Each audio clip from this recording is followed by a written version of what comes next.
This is Terrence Andre Banks with Information Age Financial Solutions, coming to you again about student loan debt. And I came across this article from Student Loan Hero. I was been in this space for particularly with student loans, because I worked as a credit and student loan and housing counselor in a nonprofit for years. So student loans are a big pet peeve of mine, and especially because it's been conditioned for the individual to believe that this is the way for us to continue to achieve, and it's kind of drummed down our throats that for every person here, education is the key. However, when you're taking on student loan debt, the numbers become astronomical, and then you have to ask yourself, what is this preparing for? Who is it really becoming an asset for? Is the student loans that you're taking on, will it cover the debt? Will it even provide you a job that pays a fraction of what you're actually taking the student loans on? So again, I was predicting the student loan forgiveness crash before October 2017. Seems like they can keep pushing this off, but look at this number. Look at the shocking student loan debt statistics for 2018. Student Loan Hero. I'm going to read a lot of this article. It's definitely one to pay your attention to, especially for 2018. And Happy New Year. Student loans are, as we already knew, was a burden, but look at how the numbers are continuing to grow. You've probably heard the statistics. Most people haven't. Americans owe $1.48 trillion in student loan debt spread out among 44 million borrowers. Now, the statistics for the United States in terms of demographics is about 360 to 370 million Americans. 44 million Americans just borrowing these months of student loans. That's about 620 billion more than the total U.S. credit card debt. Now, I've said in other videos before, once you reach $1 trillion, you're in a bubble that's bound, and every bubble looks for a pin to pop it. But this is becoming just astronomical, and it seems like there's no end to sight, no end to stop this. But in fact, the average class of 2016 graduate has $37,172 in student loan debt, up 6% from last year. But how does this break down at a more granular level? Are student loans being used to attend public or private universities? It is mostly for 4-year or graduate degrees. What percentage of overall graduates carry debt? Are more grads utilizing private student loan consolidation and refinancing? Let's take a look. General student loan debt facts. First, let's start the general picture of the student loan debt landscape. The most recent reports indicate there is $1.48 trillion in total U.S. student loan debt. This number is astronomical. 44.2 million Americans with student loan debt.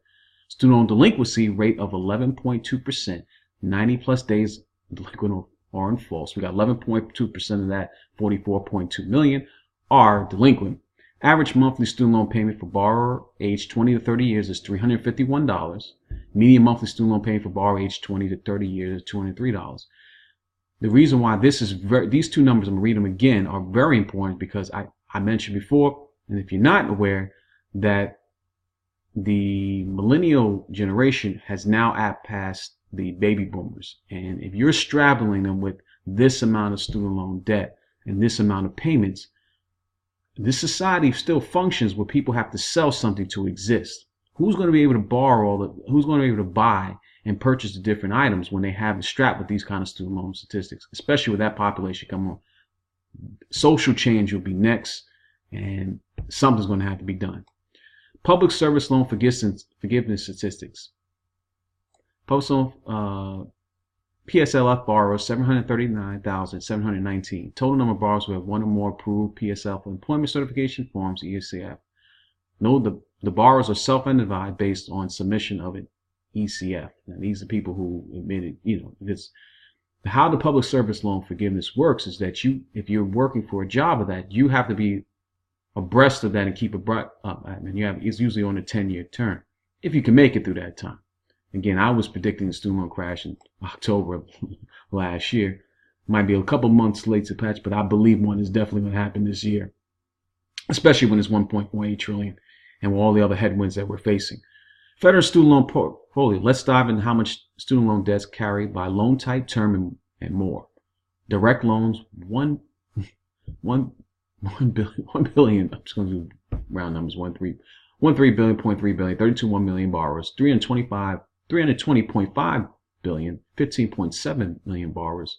Perkins loans, 7.9 billion, 2.6 million borrowers. and all federal $1,331.7 billion. After you keep grinding these numbers, it just becomes ridiculous. Stafford subsidized 272.5. Stafford unsubsidized 44.96. Stafford combined $722.2 billion, $55.7 billion, $81.5 billion for Parent Plus, Perkins $7.9 billion, Consolidation $464.5 billion, and student debt statistics by loan status, direct loan program, loans and repayment $535.6 billion, loans and deferment $112.9 billion. So that's 3.6 million borrowers who put their loans in deferment, which means they're not paying on them right now. Over for loans and loan forbearance, 100.1 billion, 2.6 million borrowers. Loans in default, 74.9 billion. These are 4.3 million. These three numbers, these three statistics here, shows a large percentage of the loans not being paid. Even if they're not in default, you got over 6 million people, well, close to 6 million people here are in deferment forbearance, which needs to not be paid. Loans in grace period. Here's another 1.4 million. There's usually a 6-month grace period, and people usually extend them because, once you get out of school, having to deal with that large amount of debt. Student loan statistics by repayment plan, direct loan program. Level repayment plan 199.6, 11.15 billion borrowers. Greater than 10 years, 1.68 million, 2.83 million, 10 years or less. Greater than 10 years, 0.29 billion borrowers. Income contingent, this is 25.5 billion, and that's the ICR program. It's pretty popular. These three right here are really popular in terms of the space. If you're taking on student loans, income contingent repayment plan, income-based plan, because they usually provide the individual very low payments, or a fraction of what they normally would have to pay. Revised pay as you earn, 77 billion. You get the picture here. And I know painstakingly kind of messed up those numbers and went through them pretty quickly, but I encourage you to take a look at the article. Again, the reason why millennials are, again, the largest population in the United States, and that is definitely something, and with this kind of headwind that they're facing, and being in that population, you just don't have enough experience to know that if the government is offering you something, you're taking on the student loans and not really knowing the cost of them, it's going to bite you later. More shocking student loan debt statistics. In 2012, 71% of students graduating from four-year colleges had student loan debt. Represents 1.3 million students graduating with debt, increases from 1.1 million in 2008. So the numbers just keep growing and growing. 66% of graduate public colleges had loans averaging $25,550. So you're looking at a pretty good car payment, a pretty good car for that amount of student loan. Now, again, if you're taking on average $25,000, there's a chance that you can pay, but no one's really doing the average here. 75% of graduates from private nonprofit college had loans average debt of $32,300. 88% of graduates from for-profit college had loans averaging over $39,950. So you're getting $40,000, $30,000 of debt. Imagine in 1920, and this is just continue compounding because you're going to have to find a job to pay this while this debt is mounting because it's continuing accruing interest. 20% of 2012 graduate loans were private. Graduates received Pell Grants were likely to borrow and borrow and borrow more. Now I kind of added extra borrow in there, but you get the point. 80% of graduates received Pell Grants had student loans in 2012 with an average balance of $31,200. Even with the grants, still an average student loan balance of $31,200. 53% of those who didn't receive a Pell Grant had a student loan debt and borrowed $4,750 less, $26,450. Private student loan debt statistics. Private student loan debt is on the rise. Now, this is the dangerous one because there is no way you can, a lot of times they don't have forbearance or deferment options. Some cases they do, and they probably, but a lot of them don't. 6.2 billion was borrowed in 2012 to 2013, up 5.5 billion in 2011 to 2012. From 2011 to 2012, borrowers didn't take advantage of federal student loans as much as they could have. 19% didn't take out Stafford loans, and 8% didn't apply for federal financial aid. Even then, if you're going to punish the individual for taking on this amount of student loans and not giving them jobs or job placement after that point that even covers them, that's a moral hazard. Again, we have to be more educated as a population. And if you're thinking of sending your kids to college, please look into these statistics. Look at this. look at this article, find out what they're looking to do, and find out where the economy is moving to. I'll leave you with this. Graduate student loan debt, combined undergraduate and graduate debt by degree. MBA equals 42,000, 11% of graduates' degrees. Master of Education, 50,879. Master of Science, 50,400. Master of Arts, 58,539. Law, 140,000. Medicine, Health Sciences, 161,000.